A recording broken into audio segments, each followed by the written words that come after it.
तो वहीं मधुमिता शुक्ला हत्याकांड में पूर्व मंत्री अमरमणि त्रिपाठी की रिहाई पर सुप्रीम कोर्ट ने रोक नहीं लगाई है और कोर्ट ने यूपी सरकार को नोटिस जारी कर 8 हफ्ते में जवाब मांगा। कोर्ट के इस फैसले के बाद ही परिसर में मधुमिता की बहन निधि शुक्ला फूट फूट कर रोने लगी। अमरमणि और मधुमणि गोरखपुर की जेल में आजीवन कारावास की सजा काट रहे हैं। दोनों आज जेल से बाहर आएंगे। अमरमणि की रिहाई के आदेश जारी होने से पहले ही मधुमिता की बहन निधि शुक्ला ने रिहाई के खिलाफ सुप्रीम कोर्ट में याचिका दायर की थी। इस याचिका पर शुक्रवार को सुनवाई के बाद सुप्रीम कोर्ट ने रिहाई पर रोक लगाने से इनकार कर दिया। सुप्रीम कोर्ट के रिहाई से इनकार के बाद निधि शुक्ला के आंसू छलक आए, जो आपको तस्वीरों में नजर आ रहे हैं। 3 तस्वीरों में आपको पूरी खबर हम दिखा रहे हैं। तो मधुमिता की बहन निधि शुक्ला के आंसू छलक आए। रोते हुए निधि शुक्ला ने क्या कुछ कहा, आप सुनिए।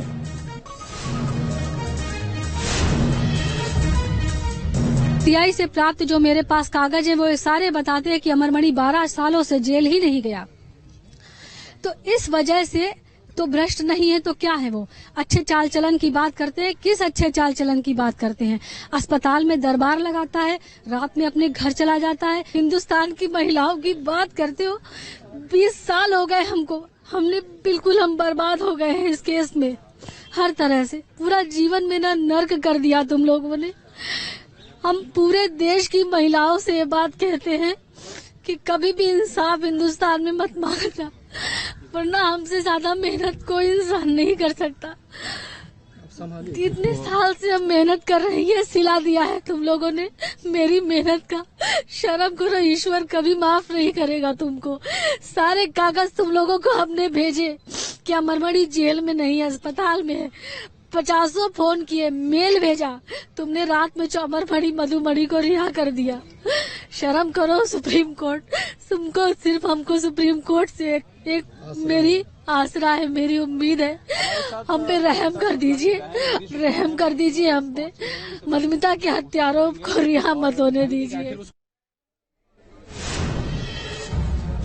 तो लखनऊ में लॉरेंस टेरेंस के अंदर अमरमणि का घर है और रिहाई की खबर पर जायजा लिया न्यूज नेशन संवाददाता अवनीश ने। क्या कुछ रिपोर्ट्स वहां से हैं, आप देखिए। उत्तर प्रदेश की राजनीति के कद्दावर चेहरे रहे अमरमणि त्रिपाठी और उनकी पत्नी की रिहाई की बात सामने आ रही है। इस वक्त जहां हम लोग मौजूद हैं, ये ठीक सामने आप देख सकते हैं कि अमरमणि त्रिपाठी का ये घर हुआ करता था। उत्तर प्रदेश की राजनीति में सबसे बड़ा चेहरा और पूर्वांचल के बाहुबली अमरमणि त्रिपाठी को बीते कई वर्ष से 20 साल बाद जेल की सलाखों से बाहर निकलने की बात कही जा रही है। मधुमिता हत्याकांड में 2007-8 के आसपास ये पूरी घटना हुई थी, जिसके बाद अमरमणि और उनकी पत्नी को दोषी करार दिया गया था। आजीवन कारावास की सजा सुनाई गई थी और लगभग 20 साल के आसपास की सजा लगभग दोनों ही पति पत्नी दंपत्ति काट चुके हैं। हालांकि अब इस पूरे मामले में एक बड़ा कह सकते हैं कि बड़ा बदलाव या बड़ा जो इस पूरे मामले में अपडेट ये आ रहा है कि अमरमणि और उनकी पत्नी को की रिहाई का जो आदेश है वो अब पहुंच चुका है और अब किसी भी वक्त अमरमणि और उनकी पत्नी को रिहा किया जा सकता है। वीडियो जर्नलिस्ट दीपक राणा के साथ शुभम पांडे, न्यूज नेशन, लखनऊ।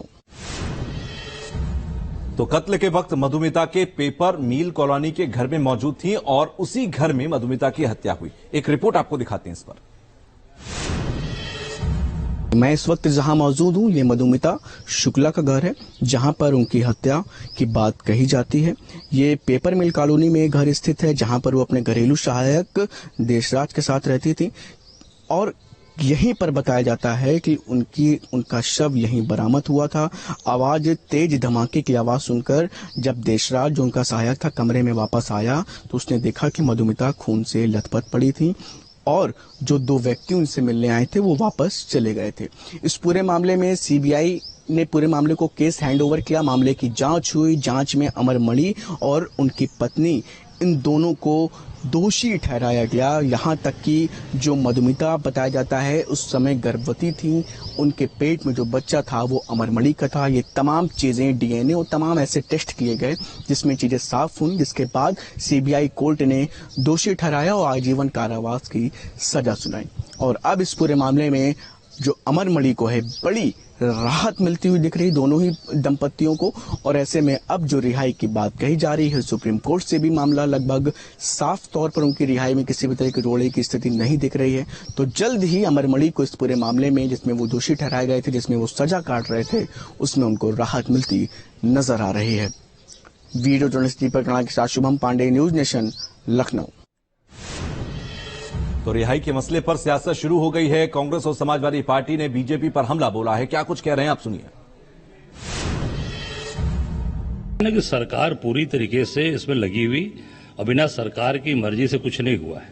ये केवल दिखावटी नारा देते हैं, बेटी बचाओ और बेटी पढ़ाओ, बेटी को बचाओ बेटी को पढ़ाओ कहने के लिए। ये बेटियों को जो लोग मार रहे हैं, जो बेटियों की हत्याएं कर रहे हैं, जघन्यतम अपराध कर रहे हैं, उनको ये सरकार छोड़ रही है। मैं समझता हूं कि इसका बहुत ही बुरा संदेश समाज पर पड़ेगा।